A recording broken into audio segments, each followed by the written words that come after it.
मध्य गंगे तिलक सदृश बाल शशिभाल सोहे। कंठे गरल नाग वक्षे विभूषित अत्यद्भुतं पाहि मामाशुतोषम्। अत्यद्भुतं पाहि मामाशुतोषम्। वरप्रद शुभप्रद तम युगपदाम्बुज सुखप्रद यशप्रद तव युगकराम्बुज। करुणाजले सिक्त शुभ युग दिगाम्बुज पूर्वास हृदयाम्बुजे सीताराम। गुणग्राम युग मूर्ति जय सीताराम। हर्ष नराज तिलक सुनकर नहीं विषाद वन गमन पर। समभाव स्थित निर्लिप्तम् मेरा घव कुरु कुरु कृपा। श्यामल वर्ण कोमलांगम वामांगे सिय शोभितम्। बाणपूरित धनुष हस्ते रघुकुलनाथ नमाम्यहम्।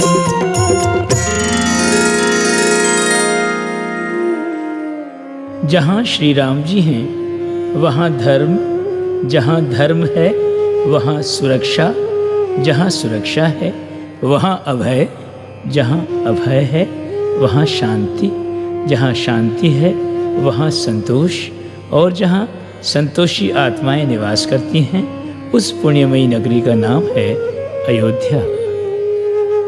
श्री रामचंद्र स्वभाव से ही आनंद कंद, सबको सुख देने वाले, आज उन्हें सुख देने वाली साक्षात भगवती सीता उनके साथ सप्तपदी करके उनके नाम का सिंदूर अपनी मांग में भर के उनकी जीवन संगिनी के रूप में मिथिला से अयोध्या चली आई हैं, और साथ में 3 भ्राताओं के लिए उनकी वधुओं के रूप में अपनी प्यारी प्यारी 3 बहनें भी लाई हैं। चारों युगल मूर्तियों के दर्शन नेत्र युगल के लिए परम सुखदायी हैं। महाराजा दशरथ के जीवन से पुत्रियों का और माताओं के मन से पुत्र वधुओं का अभाव सदा के लिए मिट गया। अयोध्या नगरी की सीमाएं हो सकती हैं, परंतु अयोध्या निवासियों के आनंद की आज कोई सीमा नहीं। ओ चारों भ्रात बधूटियां लेकर जब से लौटे हैं अपने घर। ओ रैन दिवस आनंद घन बरसे सबके हृदय प्रेम तरु सरसे। ओ रिद्धि सिद्धि आंचल भर भर कर देती फिरें सुख संपत्ति घर घर। ओ अपलक जन सिया राम निहारे युगल मूर्ति पर जीवन वारे। श्री संपन्न हुआ अवध पाकर सीता मात। वहाँ अभाव की पैठ कहाँ जहाँ लक्ष्मी साक्षात श्री संग हैं श्रीनाथ। भक्तगण महारानी कौशल्या के महल के मधुमय परिवेश में घड़ी भर को चले। अंगना में कंगना चूड़ियाँ नूपुर का मधुमय स्वर सुना। आनंद दशरथ जी ने चौथे पन में पाया चौगुना। निज पुत्र वधुओं पर निछावर आज तीनों रानियां भ्रमरों के मुख से सुन रहे हैं। पुष्प प्रेम कहानियाँ भ्रमरों के मुख से सुन रहे हैं, पुष्प प्रेम कहानियाँ। बचपन, यौवन, वार्धक्य, ये सब गतिमान समय के पृथक पृथक नाम हैं। आज महाराजा दशरथ का समय भी बढ़ते बढ़ते उन्हें चौथापन पार होने के कगार पर ले आया है। महाराज श्री ने राजकाज से अवकाश ग्रहण करने का मन बनाया है। श्री राम उनके उत्तराधिकारी हों, इस निर्णय पर विचार विमर्श करने के लिए अनेक राजाओं, ऋषि मुनियों, विद्वानों तथा मंत्रिमंडल को बुलाया है। यदि यह निर्णय महाराज अकेले करते तो पुत्र के पक्ष में केवल एक पिता का होता। इस पर सर्वसाधारण का समर्थन प्राप्त करना राजोचित मर्यादा का पालन करना है।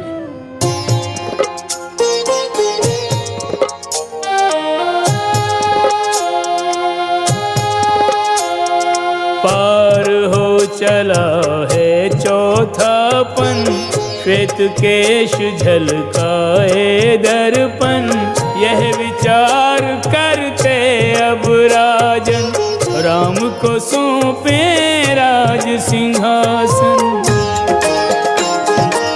मंत्री सभासद और प्रजाजन, भिन्न भिन्न नगरों के राजन, दशरथ का संदेश सुनाकर मांग रहे सबका मत गुरुवर। शुभ मुहूर्त मंगल लगन, शुभ ग्रह योग मिलाए, राज तिलक की राम के दी गुरु सुतिथि बताए। दशरथ के संग सभी चाहें, वे अवध के राजा बन जाएं, त्रिभुवन जिनकी राजधानी है। ये रामायण श्री राम की अमर कहानी है। ये रामायण श्री राम की अमर कहानी है।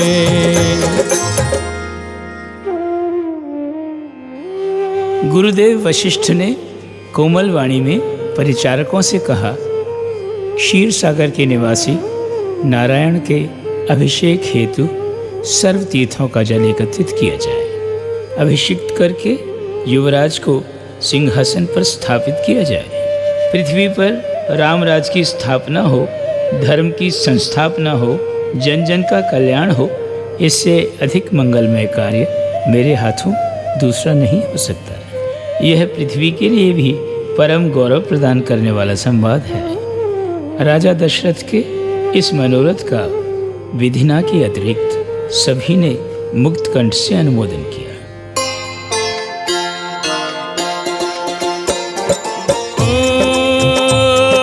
समाचार फैला जन जन में, हर्षोल्लास सभी के मन में। ओ सबने दशरथ जी को सराहा, यह निर्णय सबका मन चाहा। सब उस दिन की राह निहारे, सिंहासन जब राम पधारे। ओ कैकेयी को राम अति प्यारे, राम पे वो सर्वोनिधि वारे। दशरथ जी ने जब कही राज तिलक की बात, सुनकर परमानंद से भर गई कई मात।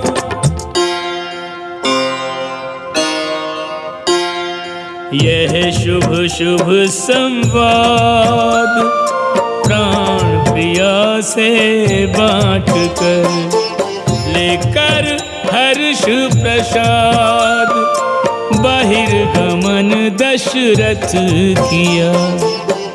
और हर्षातिरेक से भरकर कैकेयी ने नवरत्नों का हार तुरंत उतारा कंठ से, शुभ अवसर पर वार बोली ये रे मंथरा। परंतु न जाने क्यों और किस कारण से किया नहीं स्वीकार दासी ने उस हार को, देख के ये व्यवहार रानी अचरज में पड़ी। मंथरा यदि इस समय दासी होती तो रानी के दिए हुए नौलखा हार को कंठ में झुलाकर सारी अयोध्या में नर्तन करती फिरती, बहुमूल्य निधि का प्रदर्शन करती फिरती। परंतु वह तो देवताओं की कठपुतली बनी हुई है। उसके बोल सरस्वती प्रदत्त, भूमिका दैव प्रदत्त, योजना नारायण प्रदत्त। ऐसे में ऐसा करने के अतिरिक्त और वह क्या करे।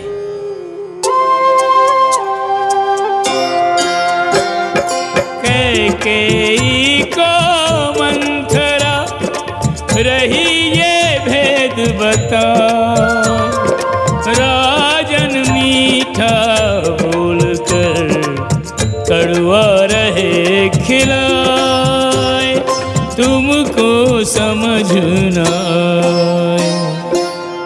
मंथरा बात को आगे बढ़ाते हुए बोली, भरत और शत्रुघ्न हैं दोनों ही ननिहाल, राज तिलक की योजना ऐसे में एक चाल, कौशल्या की चाल। कैकेयी सचमुच कुछ नहीं समझ पा रही थी। मंथरा देव प्रेरित बातें कहे जा रही थी। राम राजा बनते ही भरत बनेगा दास, तुम कौशल्या की दासी बन जाओगी, दासी बन जाओगी, दासी बन जाओगी। उसकी ही आज्ञा मान उठोगी बैठोगी, और उसी की दया का दिया पहनोगी खाओगी, पहनोगी खाओगी, पहनोगी खाओगी। बह गई यदि भावनाओं के प्रवाह में, तो दिन रात बैठी बस आंसू ही बहाओगी। राज तिलक यदि राम का हो जाएगा, तो भरत को राजा कभी देख नहीं पाओगी। रानी मंथरा की बात सुनी अनसुनी कर बोली, जैसे महाराज को मैं प्रिय मुझे राम प्रिय, वैसे ही भरत मेरे राम को प्यारा है। अग्रज प्रथम अधिकारी होता राज का, अधिकार लेना अधिकार ना हमारा है। मंथरा अकेली एक तू ही तीनों लोक में है, अमृत का सिंधु राम लगे जिसे खारा है। मंदमती तेरे को वचन सुन लगता है, नियति ने तीर तेरी सुमति पे मारा है। रानी ने रोष में भरकर दासी से पूछा, राज तिलक क्यों राम का तुझको रहा जलाए, बहुत अनर्गल बोल कर मत मुझको भरमाए, लूंगी जीभ खिंचाए। जीभ खिंचाया मुझे तो चढ़वाए, मुझसे मेरे भरत का अहित न देखा जाए, सोचो कोई उपाय। अरे कुरूपा, यदि राम का राज तिलक तुझे खल रहा है, भरत के लिए मन जल रहा है, तो उपाय भी तू ही बता। मंथरा देव प्रेरित कुबुद्धि को यूं उपयोग में लाने लगी, हित भरत का है क्या करने में, रानी को युक्ति सुझाने लगी। 2 वर के लिए दशरथ के दिए, वचनों की याद दिलाने लगी। कैकेयी भी धीरे धीरे उसके प्रभाव में आने लगी। देव योजना बनाए, सरस्वती सहायता करे, तो सफलता में संदेह कहाँ रह जाता है। अंगों से आभूषण उतार वह कोप भवन में जा बैठी, बिखरे केशौर मलिन वस्त्र कुछ अद्भुत वेश बना बैठी। यह दशा देख कर दशरथ जी पर जैसे उल्कापात हुआ, जड़ हुए चरण और कंठ शुष्क, मन चिंतित कंपित गात हुआ।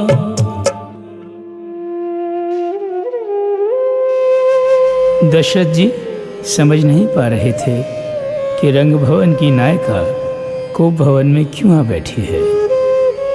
उन्हें सर्वदा तुष्ट करने वाली प्रियकारिणी रुष्ट क्यों हो गई है। क्या कोई अपूर्ण मांग उसे यहाँ ले आई है, या विधना ने नई योजना बनाई है।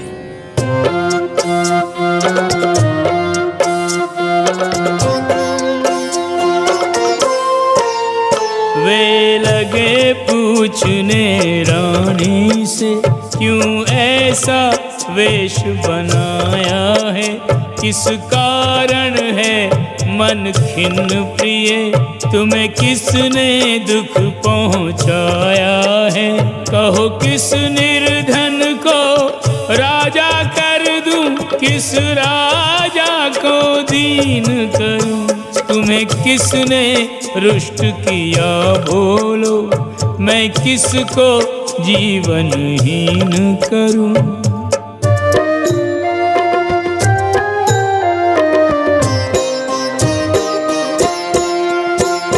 दशरथ जी के पूछने पे वह उत्तर को रही कंठ में रोके,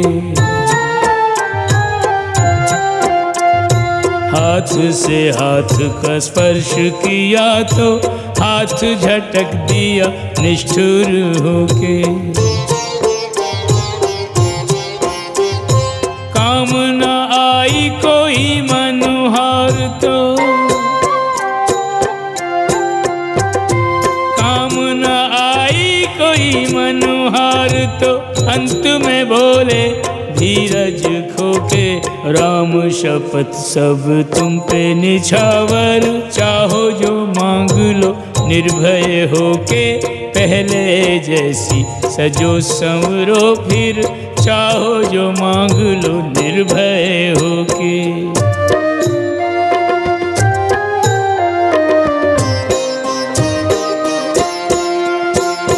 राम बहुत प्रिय दशरथ जी को, राम की शपथ नहीं साधारण, यह विश्वास लिए मतिमंद, लगी करने आभूषण धारण। दशरथ के दिए आश्वासन ने, दशरथ के दिए आश्वासन ने, कर दिया हर शंका का निवारण। मांगने में है विलंब नहीं, वर पाने में कोई विलंब का कारण, राम शपथ ने कर दिया मानो मन की हर शंका का निवारण।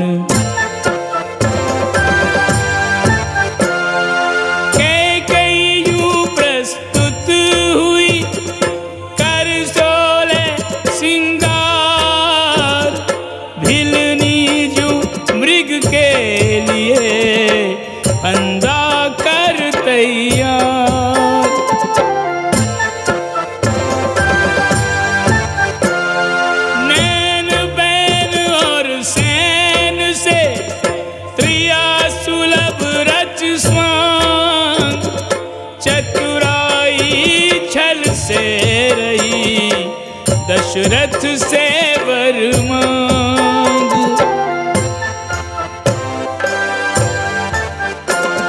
नहीं दुराग्रह साधिकार करती हूँ निवेदन, दो पहला वरदान भरत को राज सिंहासन।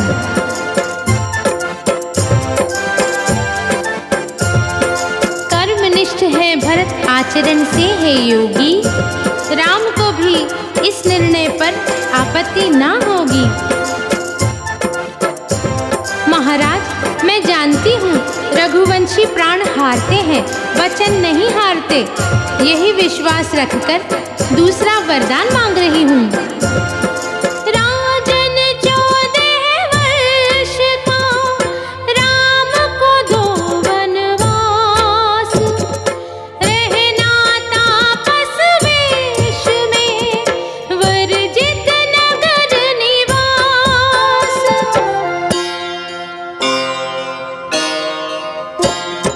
कैकेयी ने नृप पर किया कठिन कुठाराघात, चिंतन ज्ञान और चेतना हुए विलुप्त हठात।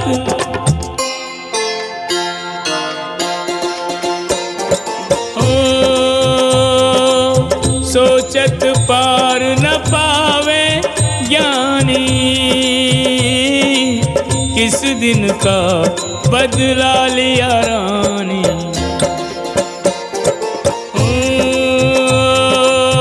आशा तरु था फलने वाला,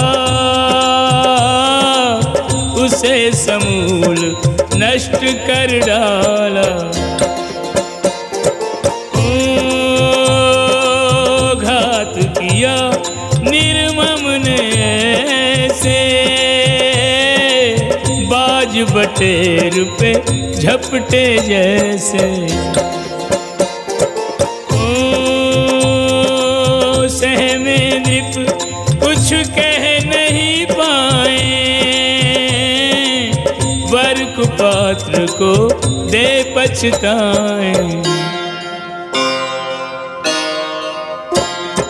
दशरथ जी के मौन पर भरवाणी में रोष, चुन चुन कर देने लगी उलाहने और दोष।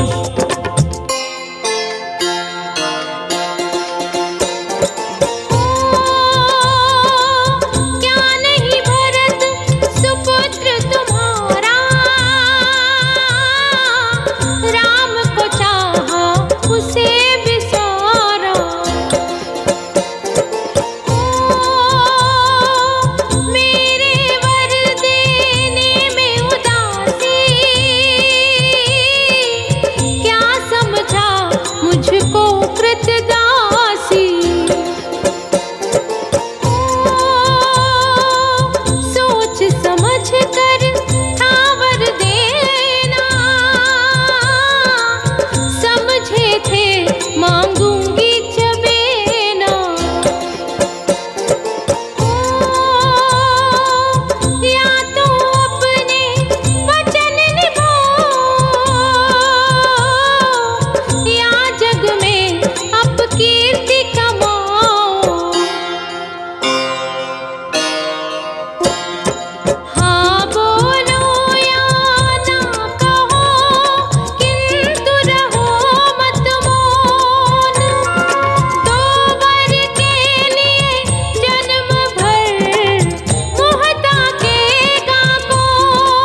कैकेयी का रुख देखकर दशरथ जी को ये समझते देर न लगी।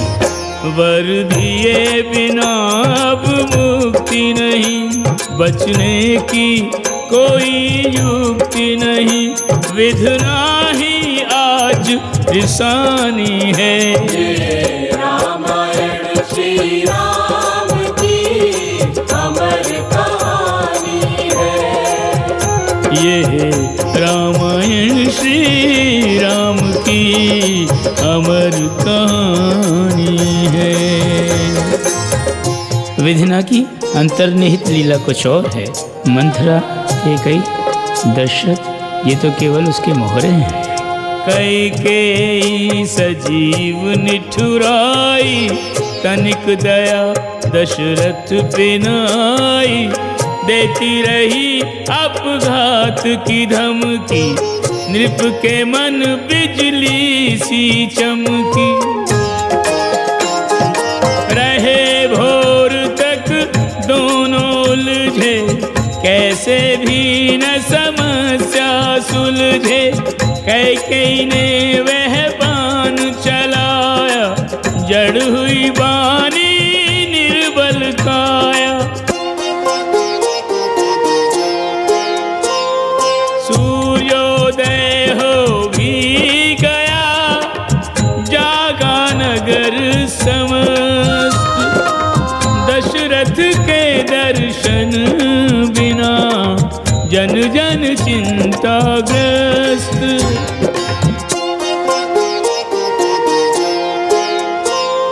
राजकाज की पूछने करने नित्य प्रणाम, चिंतित मंत्री आ गए कैकेयी के धाम। महल में आकर सुमंत जी की संदेह जनित चिंता और भी बढ़ती जा रही है। वे देखते क्या हैं कि महल तथा परिवेश भयावह, कैकेयी का वेश भयावह, सुध बुध ज्ञान चेतना खोकर, भूपति पड़े भूमिगत होकर। भेद दूर बुद्धि की पकड़ से, मानो वृक्ष उखड़ गया जड़ से, कोई कुछ बोले न बताए, यह रहस्य बढ़ता ही जाए। सुमंत के जिज्ञासा भरे प्रश्न को पढ़कर वह कहने लगी, नहीं भोजन विश्राम नहीं, नहीं हास्य नहीं बैन, राम की सुधि में विकल नृप जागे सारी रैन।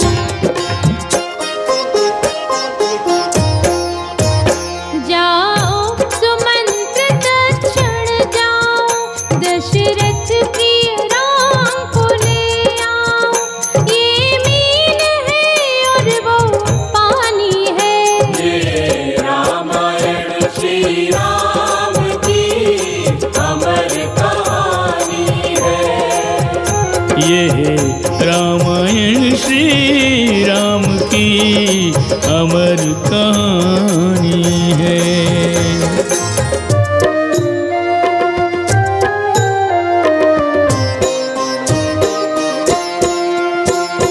चतुर सुमंत्र ने जान लिया, कैकेयी ने ही ये कुचाल चली है।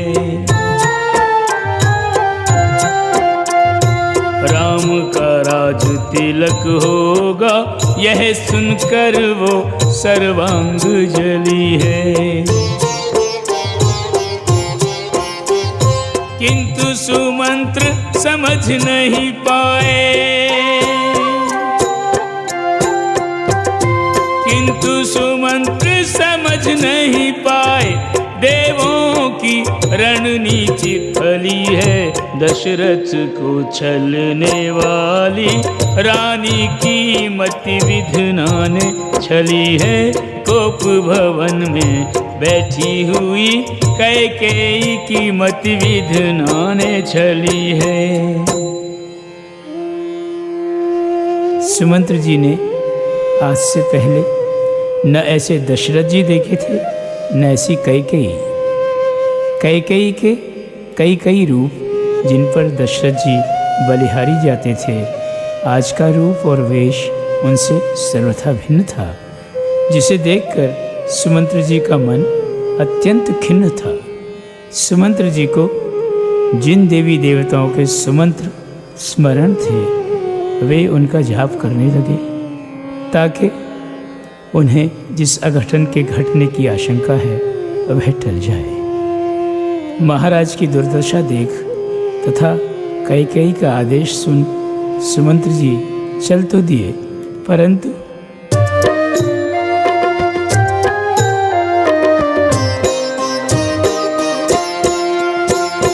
राम के कक्ष की ओर सुमंत्र से एक भी पांव धरा नहीं जाए।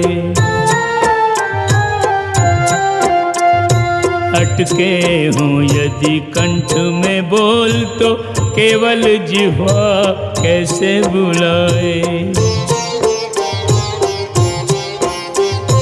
दशरथ जी की दीन दशा,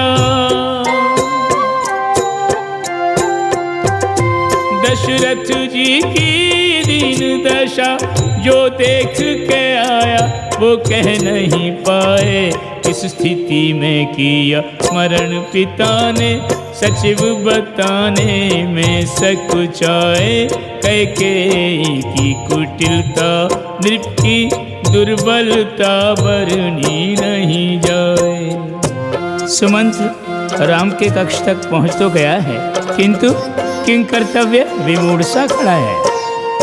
रघुकुल मणि राम का सुमुख निरख क्या कहने आया भूल गया। संकुचित भाव से राजाज्ञा दी राम को फिर मंत्री ने सुना। संकुलित राम मंत्री के संग पग धरते चले असंयत से। ये देख के जन जन चिंतित है, बस राम ही परिचित आगत से। महाराज अज के पुत्र, 3 रानियों के पति, 4 पुत्रों के पिता, अवध के कर्णाधार, क्या यही दशरथ हैं? वह सूर्य वंश का सूर्य प्रखर निस्तेज भूमि पर पड़ा हुआ। दशरथ की यह दुर्दशा देख आश्चर्य राम को बड़ा हुआ। गतिमान जो सिंह समान रहा, आज उसकी ही गति बाधित क्यों। जो देवासुर संग्राम लड़ा, वो जित संग्राम पराजित क्यों। राम जी कभी जाल में फंसे विवश पिता, तो कभी जाल बिछाने वाली निर्दयी माता को देख रहे हैं। अंतर में ज्वालामुखी लिए, आँखों में भर कर अंगारे। कैकेयी सन्मुख यूं बैठी, यूं क्रोध स्वयं काया धारे। प्रभु आर्द्र चित्त कोमल स्वभाव, मृदुवाणी में यूं पूछ रहे। मैं यत्न करूं दुख कम करने का, दुख क्या है यदि कोई कहे।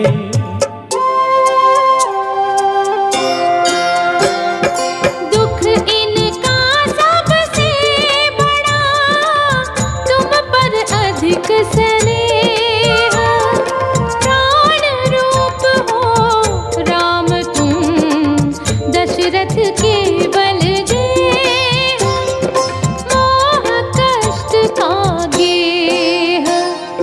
कैकेयी ने कहा कि देवासुर संग्राम में दिए हुए हे दशरथ के कोश में मेरे 2 वरदान।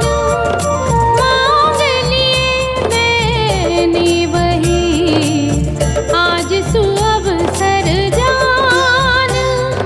दुविधा में श्रीमान। दैव प्रेरिता कैकेयी अपने पक्ष में बोलती जा रही है, राम संयत होकर सुन रहे हैं। राम तेरे लिए 14 वर्षों का वनवास, मैंने जो मांगा तो गई मुखड़े की लाली रे। भरत के लिए मांगा अवध का राजपाट, मांग ऐसी कौन सी थी अजब निराली रे।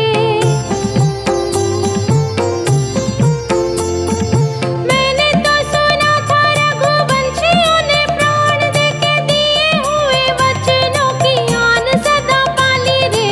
राजा की जीवन नैया डूबेगी जो तूने नहीं सोच संकोच के भंवर से निकाली रे। दैव ने कैकई को कैसा निर्भीक बना दिया है, उनके चरित्र में आमूल परिवर्तन ला दिया है। तभी तो ऐसा कह रहे हैं, तेरा मोह कष्ट का कारण, तू ही कर अब कष्ट निवारण। राजा ज्ञा पर शीश झुका दे, बुझते दीप की ज्योति बढ़ा दे। वन को जा बन के सन्यासी, होना मत कहीं नगर निवासी।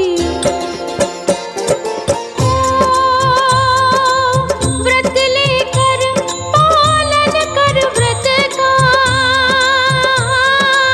निष्कंटक हो राज भरत का। माता, अब मेरा मनोभाव सुनो। कुपुत्रो जायेत क्वचिदपि कुमाता न भवति। अर्थात पुत्र कुपुत्र हो सकता है, माता कदापि कुमाता नहीं हो सकती। और फिर मैं तो बाल्यकाल से ही तुम्हारे स्नेह का पात्र रहा हूँ, और ये भी भली भांति जानता हूँ कि तुम मेरा अहित चिंतन स्वप्न में भी नहीं कर सकती। मेरा मन वन गमन का तनिक भी विरोध नहीं करता, वरन मुझे तो इस बात की प्रसन्नता है कि जो सौभाग्य आयु के अंतिम चरण में प्राप्त होता है, वह तुम्हारी अनुकंपा से इसी चरण में प्राप्त करने जा रहा हूं।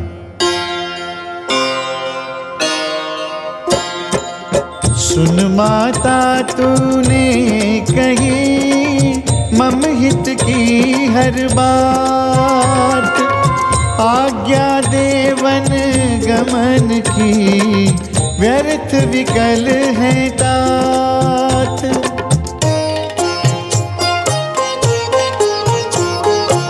मेरी दृष्टि और मेरी समझ में पुत्र वही बड़ भागी, तन मन और वचन से जो पितु मातु चरण अनुरागी। पिता और माता को मैं शिव पार्वती सम मानूं, उनकी आज्ञा उनकी इच्छा को सर्वोपरि जानूं।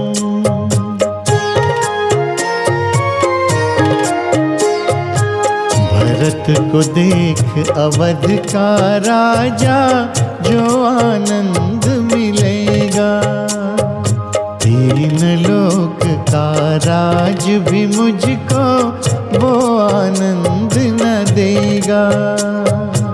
नहीं इतना कृतज्ञ जो तेरे ऋण से आँख चुराऊं, तुझसे मिला अपार स्नेह माँ किस कारण बिसराऊं।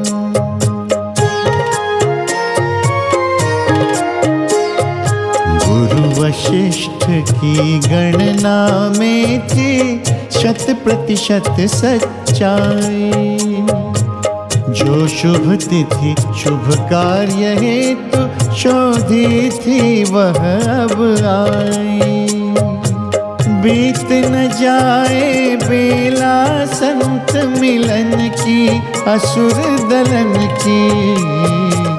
मातु पिता दो शीघ्र विदा, मुझे गोद पुकारे वन की।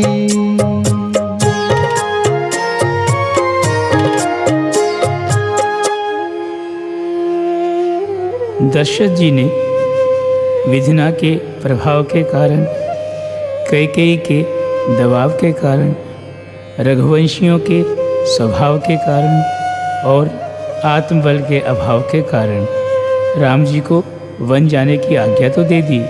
अब अपने वंश के अधिष्ठाता सूर्यदेव से उदय न होने की प्रार्थना कर रहे हैं। वे जानते हैं कि कल का सूर्य यदि उदय हो गया तो अयोध्या में 14 वर्ष के लिए अंधकार छा जाएगा और उनके प्राणों का आधार डगमगा जाएगा।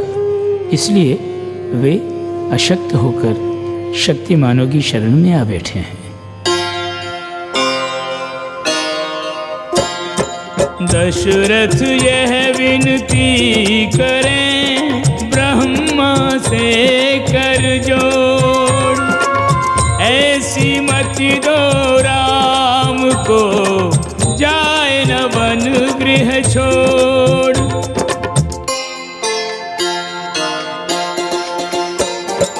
ओ आशुतोष में तुम्हें मनाऊं, जल प्रिय जल नैनों का चढ़ाऊं।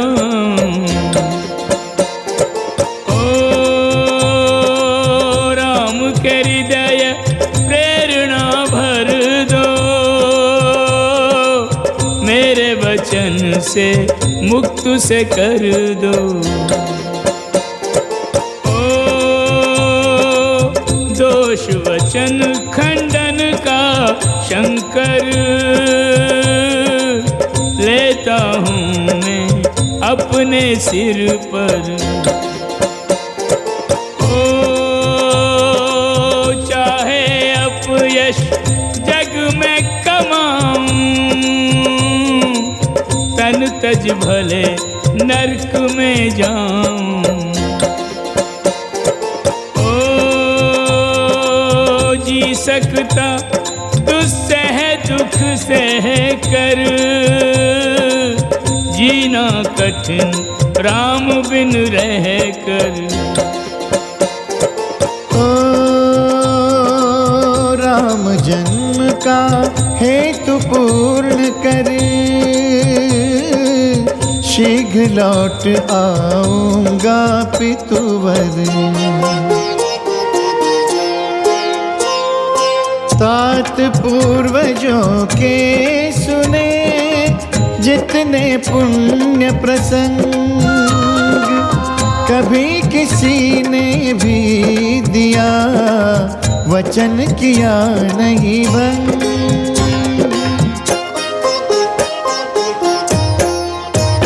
कट जाएगी शीघ्र अवधि वन की, कर वचन भंग मुझे गुरुजन की। मर्यादा नहीं घटानी है, ये रामायण श्री राम की अमर कहानी है। ये रामायण श्री राम की अमर कहानी है। श्री राम प्रण को प्राणों से अधिक महत्व देने वाले रघुवंश के वंशज हैं। वे मानव रूप में पिता का वचन निभाने, दैव प्रेरिता माता को सुख पहुँचाने, नारायण रूप में भूदेवी तथा देवों के संकट मिटाने, पूर्व निर्धारित लीला रचाने वन की ओर चले हैं।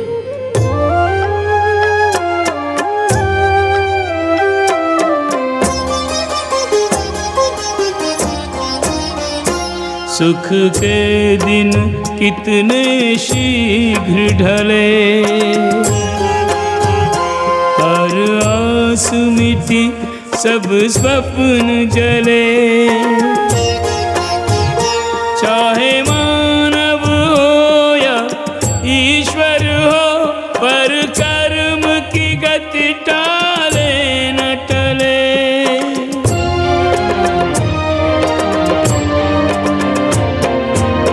तापस वेश बना कर वन को चले हैं राम रघुराई।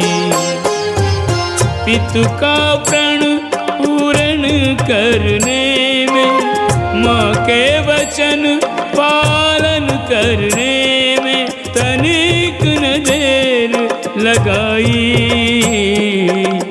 तापस वेश बना कर वन को चले राम रघुराई।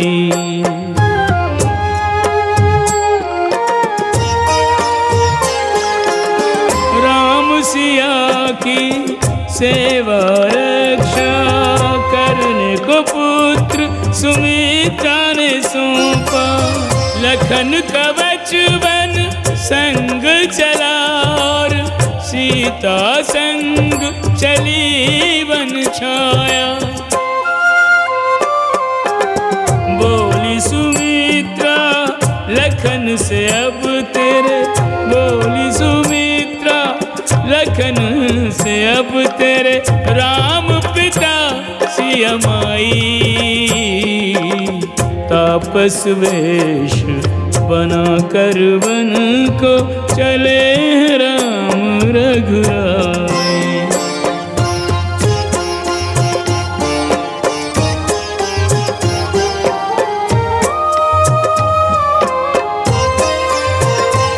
प्रभु कौशल्या के द्वार खड़े, वन गमन की आज्ञा मांग रहे। निज पीर नयन का नीर छुपा, माँ देखे विदा रघुवर से कहे। वन में सिया को जतन से रखना, जनक दुलारी को जतन से रखना। राम लखन दो भाई, तापस वेश बना कर वन को चले राम रघुराई।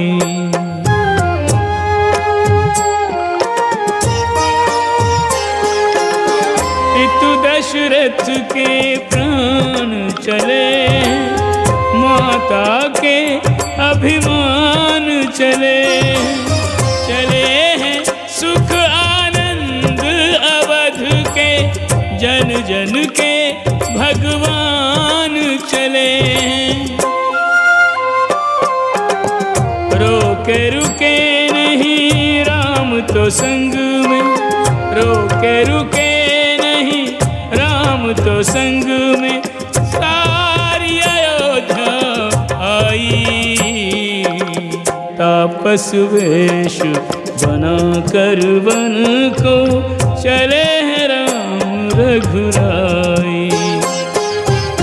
पितु का प्रण पूर्ण करने में, माँ के वचन पालन करने में तनिक ना देर लगाई।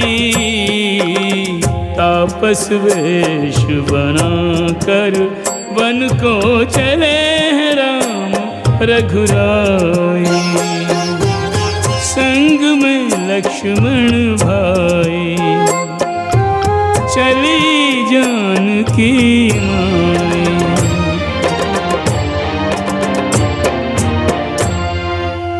पथ में जब तमसा घिर आया, तब राम जी ने तमसा नदी के तट पर आश्रय लिया। संग आए स्नेही जनों को बहु प्रकार समझाने का जतन किया। राह चलने का श्रम, राम विरह का शोक तथा देवताओं की माया ने राम प्रेमियों को निद्रा की चादर उड़ा दी। 2 प्रहर रात्रि व्यतीत हो जाने पर प्रभु सुमंत्र जी से बोले, हम यदि अभी नहीं चले तो कदाचित कभी नहीं जा पाएंगे। आर्य रथ को ऐसी चतुराई से हाँकिए कि पहियों के चिन्हों से दिशा का बोध न हो। सुमंत्र जी वचन परायण होना बड़ी बात है, परंतु आत्मीय जनों का स्नेह खोना उससे कहीं बड़ा आघात है। रात्रि ढल गई, सूर्योदय हो गया और अयोध्या में छा गई 14 वर्षों के लिए घनघोर निशा।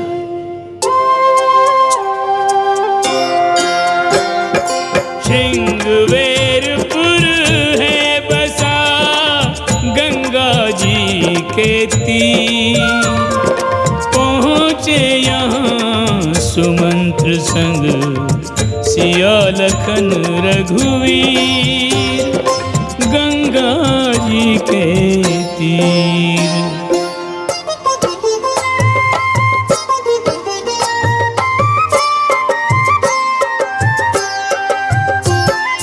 जब सुना निषाद ने कि राम जी पधारे, राम जी पधारे सिया राम जी पधारे, फूल न समाया, फूल न समाया आनंद के मारे, जब सुना निषाद ने कि राम जी पधारे।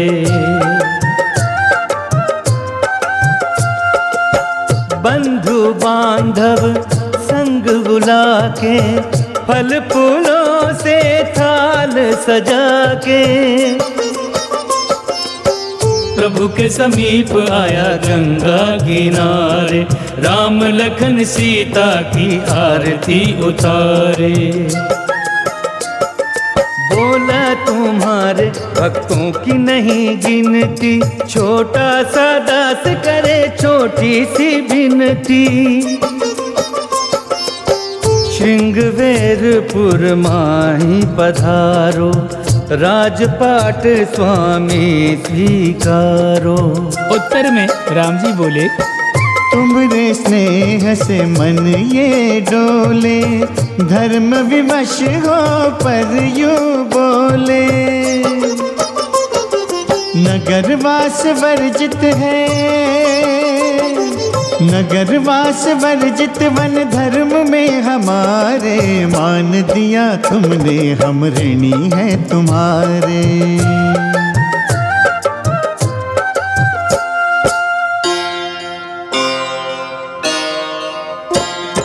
कंदमूल फल कर ग्रहण सानुज सिया के साथ, दूर नगर से तरु तले रैन बिताई नाथ। ओ भोर भय बोले रघुराई, मित्रब के वट देहु बुलाई, हो जो अपनी नैया में बिठावे, गंगा पार हमें पहुँचावे।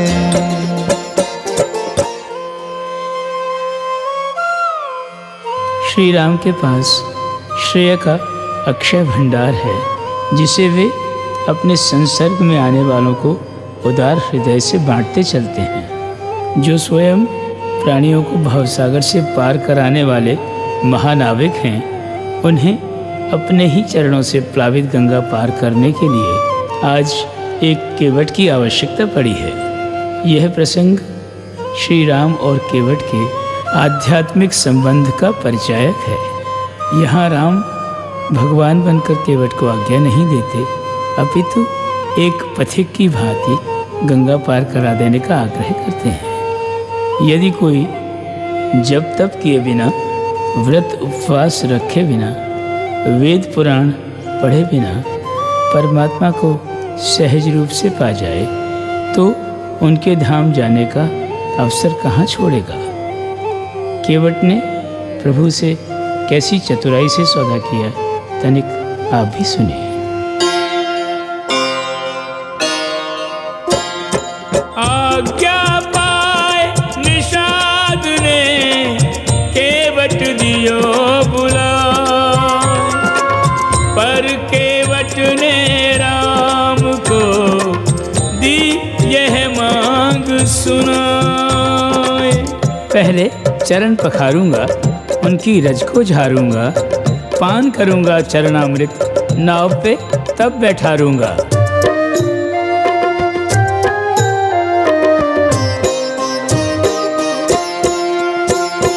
ऐसा कहते हैं सब लोग के जादू भरी पदरज है तुम्हारी। इस पदरज का स्पर्श हुआ तो मौन शिला बनी सुंदर नारी। मेरे पास है बस एक नैया,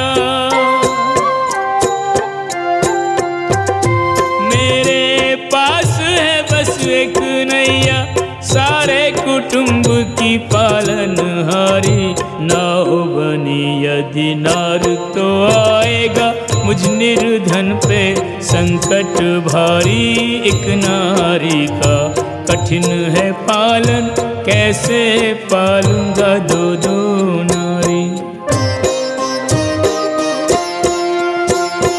केवट प्रभु के पाँव पखारन हेतु कठौती में जल भर लाया। पाँव पखार पिया चरणामृत, फिर प्रभु को नौका में बिठाया। गंगा पार पहुँचकर जब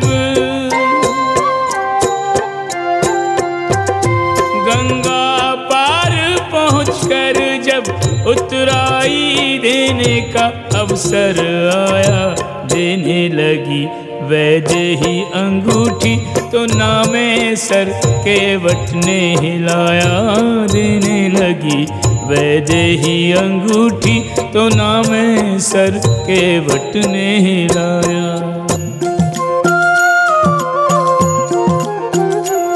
सुनो मेरी विनती राम सरकार, राम सरकार, सिया सरकार। नाई धोबी धीमर के बट और लोहार सुनार,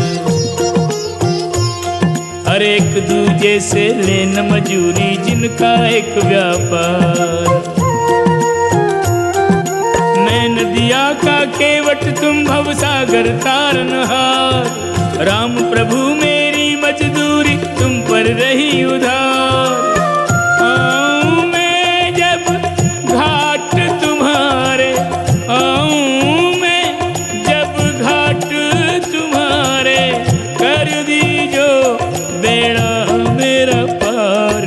सुनो मेरी विनती राम सरकार, राम सरकार, सिया सरकार।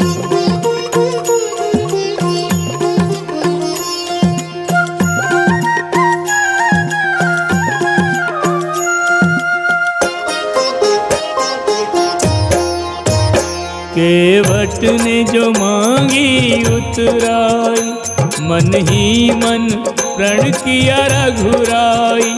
उतराई अवश्य चुकानी है, ये रामायण श्री राम की अमर कहानी है। ये रामायण श्री राम की अमर कहानी है। केवट को वचन देकर मुस्कुराते हुए विदा लेकर सिया सहित वन मार्ग पर चल दिए युगल किशोर। हो लिया संग निषाद भी बंधाने की डोर।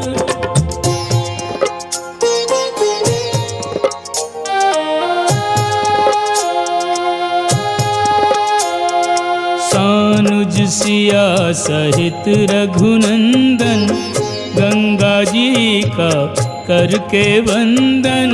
भरद्वाज के आश्रम आए, मुनि को विनय प्रणाम जनाए। ऋषि ने प्रभु को हृदय लगाया, अकथनीय परमानंद पाया। कुशल पूछ आसन बैठारे, पद पूजत मुनि भय सुखारे। कंद मूल फल परस कर, अति प्रसन्न ऋषिराज। ज्ञान ध्यान तप जोग जप, सफल भय सब आज।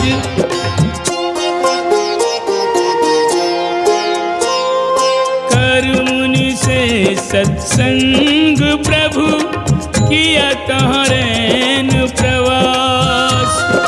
तंद्रावस्था में हुआ आध्यात्मिक आभास।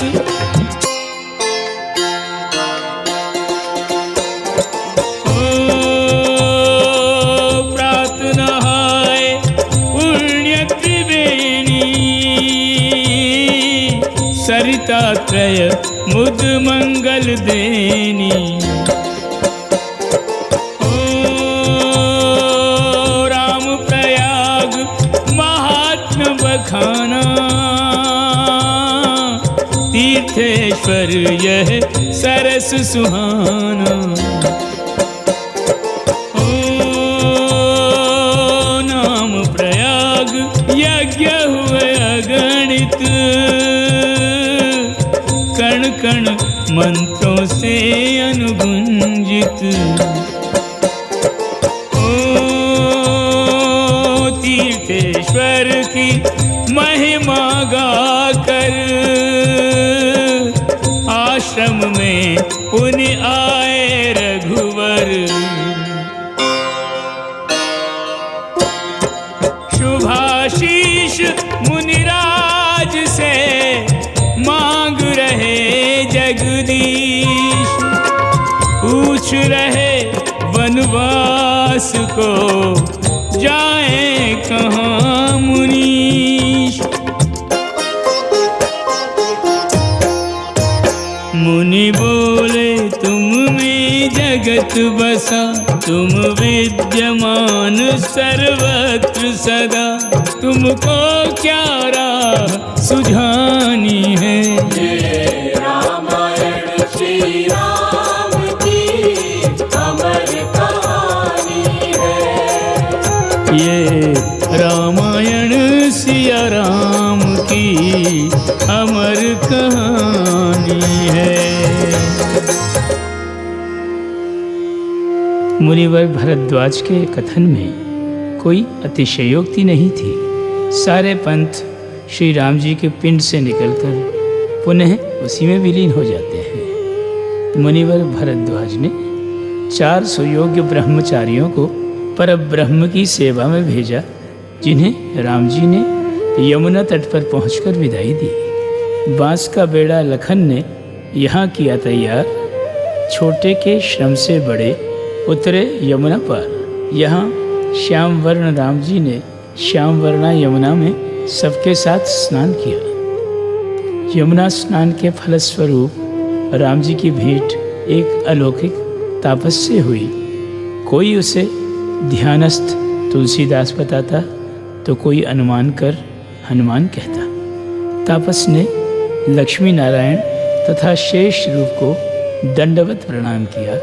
निषाद का प्रति प्रणाम ग्रहण कर वे वहीं अंतर्धान हो गए। न इति पूर्व न तत्पश्चात उन्हें किसी ने देखा। अब राम जी ने सखा भाव से स्नेह सिक्त स्वर में समझाकर निषाद राज को भी विदाई दी। राम लक्ष्मण सीता रूपी त्रिवेणी जिस पथ से प्रवाहित होती, दर्शकगण उसके अमृत सलिल में स्नान करते जाते, वृद्ध उनकी कथा का बखान करते जाते, श्रोता रसपान करते जाते, राम जी प्रयाण करते जाते। एक मेला सा लगा रहता राम लक्ष्मण सीता के चारों ओर। कोई विधि की निष्ठुरता पर खेद प्रकट कर कहता कि कैसे सुकोमल चरणों को भेज दिया कंटक भरे मार्ग पर चलने को। कुछ दर्शक अपने भाग्य की सराहना करते हुए कहते कि यदि इन्हें वनवास न दिया जाता तो हमें इनके दर्शनों का अलभ्य लाभ कैसे होता। अब श्री राम अपनी कथा के रचयिता ऋषि वाल्मीकि के आश्रम में आ पहुँचे। अपने काव्य के पात्रों का दर्शन कर ऋषि ने जो आनंद पाया उसका वर्णन कौन कर सकता है। प्रणाम प्रति प्रणाम की शिष्टता के पश्चात ऋषि ने अतिथि सत्कार किया, उन्हें यथास्थान बिठाया तथा कंदमूल फल का आहार कराया। तनिक विश्रांति लेकर राम जी बोले, हे महामुने, आप त्रिकालदर्शी हैं। विश्व आपकी हथेली पर रखे हुए बेर के समान है। अपने वनवास का कारण कहकर हम आपका समय नष्ट नहीं करेंगे, इतना कष्ट अवश्य देंगे कि हमें वह स्थान सुझा दें जहाँ रहकर हम अपने वनवास की अवधि निर्विघ्न व्यतीत कर सकें। मुनिवर ने प्रश्न के उत्तर में प्रश्न करते हुए पूछा, प्रभु, पहले तो आप मुझे वह स्थान बताएं जहाँ आप नहीं हैं। फिर भी आप पूछते हैं तो सुनिए। जिन श्रोताओं के कान आपका कथा अमृत पान करते नहीं भरते, जिनके नयन निरंतर आपके दर्शनों की अभिलाषा करते हैं, जिनकी नासिका आपके विग्रह पर चढ़ाए पुष्पों की सुरभि आघ्राण करती है, जिनकी चर्म की जिह्वा आपके नामोच्चार से स्वर्णमयी हो गई है, जिनके कर युगल स्वप्न में भी आपकी सेवा में संलग्न रहते हैं, जिनके चरण आपके तीर्थों में भ्रमण करते नहीं थकते, जो जाति पाति धन धर्म बड़ाई प्रिय परिवार सुख देने वाला घर, इन सब से विरक्त होकर केवल आपके चरणों में अनुरक्ति रखते हैं, जिनके मन में काम क्रोध लोभ मोह मद मत्सर राग द्वेष दंभ और न माया है, आप सीता लक्ष्मण सहित उन्हीं के हृदयों में निवास कीजिए, वही मंदिर आपके योग्य हैं। श्री राम मुनिवर के स्नेह पगे वचन सुनकर बोले, उन सब गुणों से मंडित तपोमूर्ति तो केवल आप ही हैं, जिनके दर्शन मुझे देवी सीता तथा लक्ष्मण को न जाने कितने पुण्यों के फलस्वरूप प्राप्त हुए हैं। अब कृपा कर भौतिक निवास हेतु कोई लौकिक स्थान बताइए।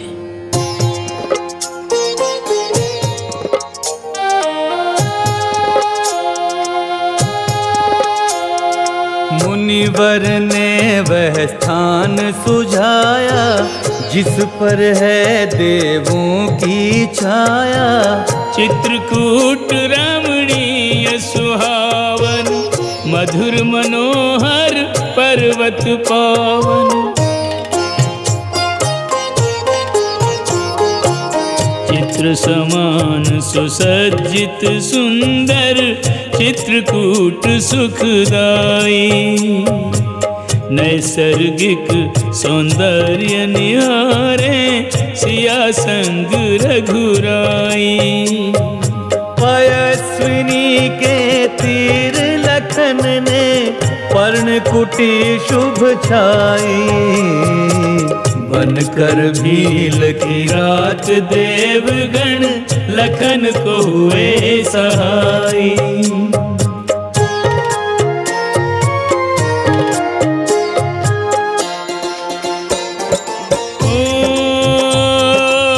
प्रकृति के अंक में दिन लगे कटने, अवधि लगी वनवास की घटने।